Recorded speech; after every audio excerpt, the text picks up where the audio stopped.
So this talk's obviously called, Do you need a formal education to work in digital? When I transferred the talk slides over to Josh's laptop, I actually spelled education wrong. So, I don't know how this will really go. When I was kind of first researching the talk and looking at content for it, I came across this tweet. I thought it was brilliant. Sorry to anyone that did level 1 BTEC sport, by the way. Quickly introduce myself. I'm 19 years old, left education at 16 straight after my GCSEs. 3 years currently working in the sort of industry, if you like. I'm a user experience designer at Sky. That's the only Sky reference I'll make, I promise. You can find me at Twitter. And because Ben doesn't have Twitter, if you wanted to follow him, follow me instead, and I'll pass the message on, I'm sure. So a little while back, probably about 2 weeks ago, I sent a survey out on Twitter and LinkedIn. And I had 71 results, and that's kind of the first part of this talk. So huge thank you to everyone that filled that out and shared it on Twitter and so on. So let's quickly kind of run over the results. So we asked a bunch of questions. The first one being, do you have a university degree or similar higher education qualification? As you can see here, about 21% of people said no, 79% of people said yes. And then we also asked them, how long ago was it since they gained said qualification? As you can see, a significantly higher bunch of people, it was about 10 plus years ago, and that's kind of something I'll cover in the talk, and then it declined and it's sort of slowly coming back up. So that's quite an interesting trend. And then we asked you, do you think the qualification you gained has had an ongoing benefit to your career? This one, significantly different to what I expected it to be, where, roughly just under a third of people said no, that it didn't. 71% of people said yes, it had. And this question was more focused at the people that had gone through that higher education. So this is a quote that came up in the survey when we asked them to kind of give reasoning for their answer. And it was over 10 years ago, everything I learned is now more than a bit dated. The degree did get me started on the career path I continue to be on, so you might argue that has an ongoing benefit. So this is really interesting, is that actually he doesn't, this person doesn't really reference that it was a particular skill necessarily that's giving them an ongoing benefit. It's actually just let them have a sort of a foot on the door. And I think if we look at this quote in particular, the industry's changed probably, they say 10 years ago, the industry changed that university or an education is less of a requirement. It's more about, as Ben says, about your attitude, your passion for the job and all that sort of stuff. So then we asked them, do you think this has hindered your career anyway? And this was referenced at the people that hadn't got that qualification. So this is quite cool, and to be honest, I'm surprised that 14% of people answered yes. But it's positive to see that even if you haven't got that qualification, that it hasn't hindered their career in any way. And this again is another quote.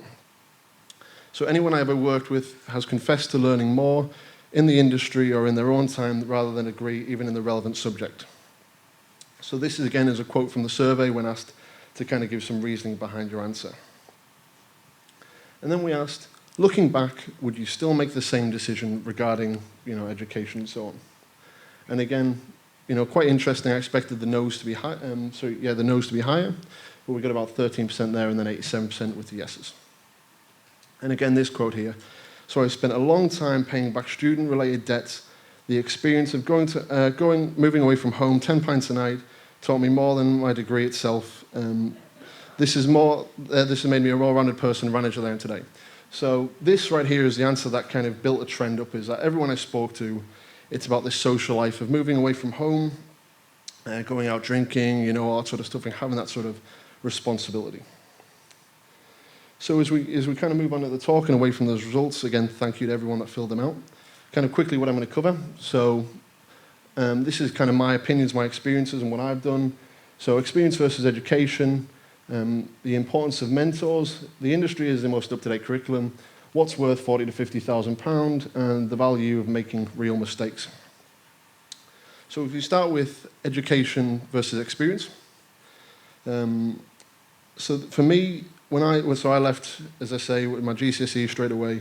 I started year 10, which is the first year of GCSEs, and I knew straight away that I wasn't particularly bothered about the education that I had, and that I wanted to go into an apprenticeship straight away. I started doing sort of a Saturday job within the industry in my year 11, and continued that apprenticeship, and continued with apprenticeships until moving to Leeds, like middle of last year. So For me, experience is 10 times more important because you're actually in the industry and you're creating these different products and you're learning from them and so on and so forth. That's, again, my opinion. Whereas education, as I talk about a little bit later on, is a little bit dated, if you like. So with some of these points, I've also got some quotes. So this one's from Lindsay Henderson, who's the head of talent acquisition at Rental Cars. And she says, overall, we would choose experience and attitude over qualifications, whether for a dev or creative role. And this is a really kind of positive movement, if you like, and it's something that, as I said at the very beginning, I think the industry's changed. It's no longer a requirement that you have a university degree or anything like that. And actually, it's more about your passion and your experience and so on and so forth. And if you're actually willing to learn and push forward. And then there's the importance of having a mentor. And this hasn't been something I'd considered until I started writing this talk and speaking to multiple different people. Chris Murphy, who was a guy that did a talk here, probably almost a year to the date on the previous Working in the Web one, about anti-glacial education. And he talks about sort of educators, himself being a lecturer, being navigators, people that can take you in a direction and help you articulate that direction. And this is a quote from him. So regardless of your direction, I think it's important to have a mentor or a guide to help you articulate your direction for you.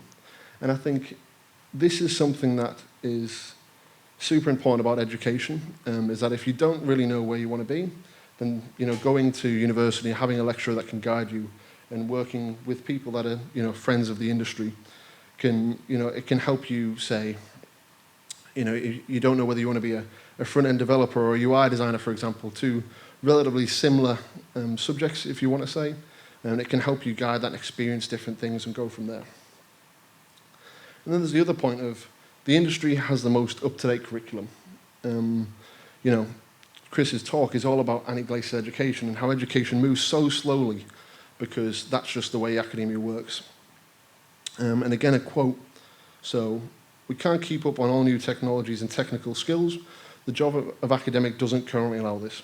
So you can see there's the quote to the anti-glacial education talk on the Hay website, so definitely go ahead and watch that. But yeah, I mean, whether you go to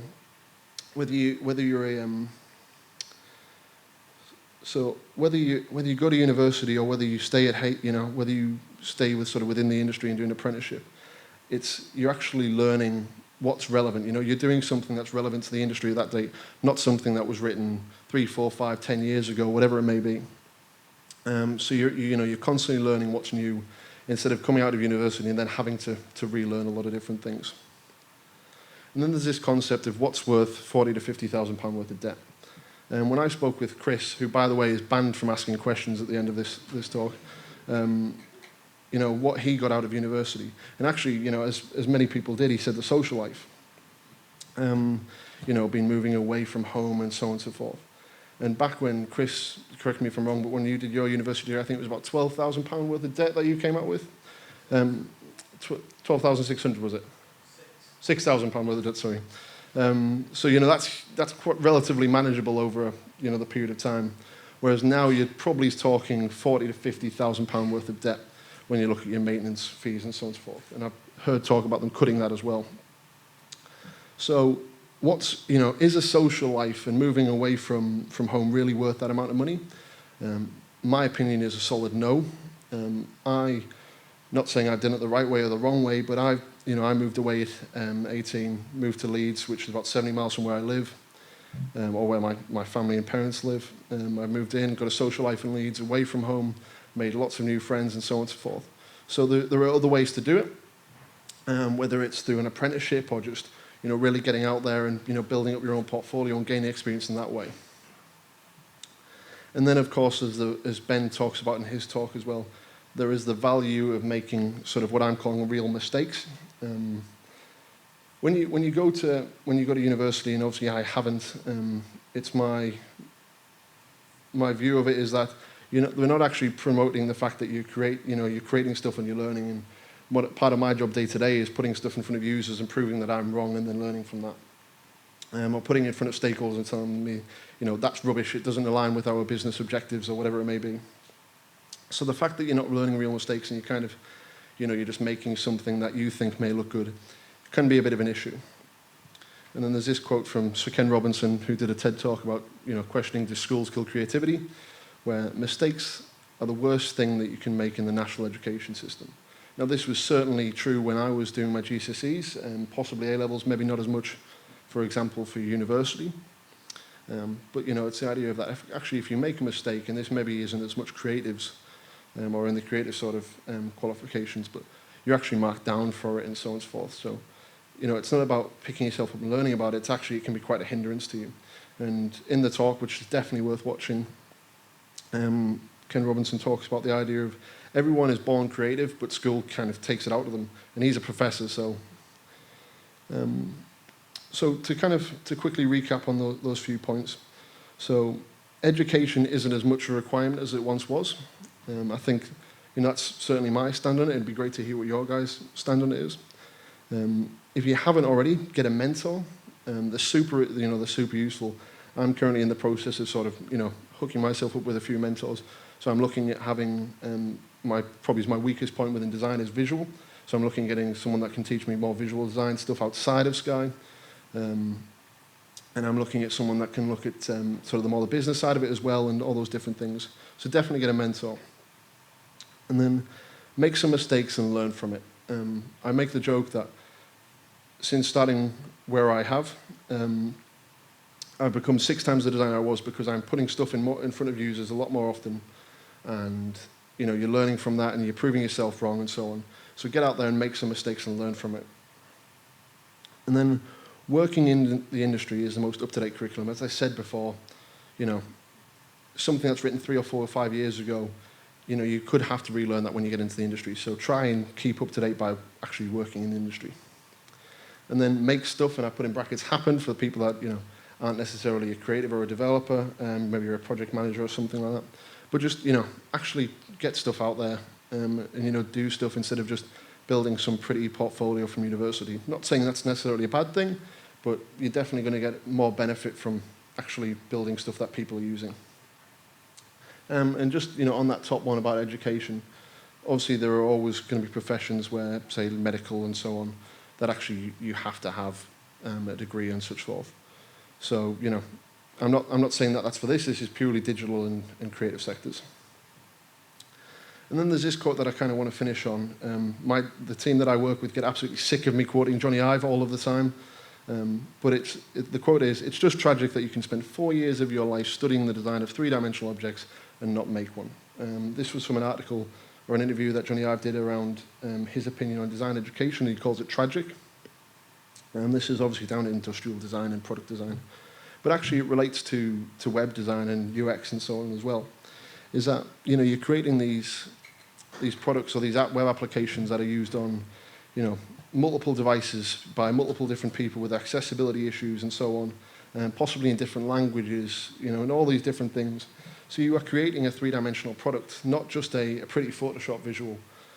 So if that's all you're doing in university, you're not doing testing and building it into different, to different devices and so on, then really, you're not doing what you will be doing in the industry.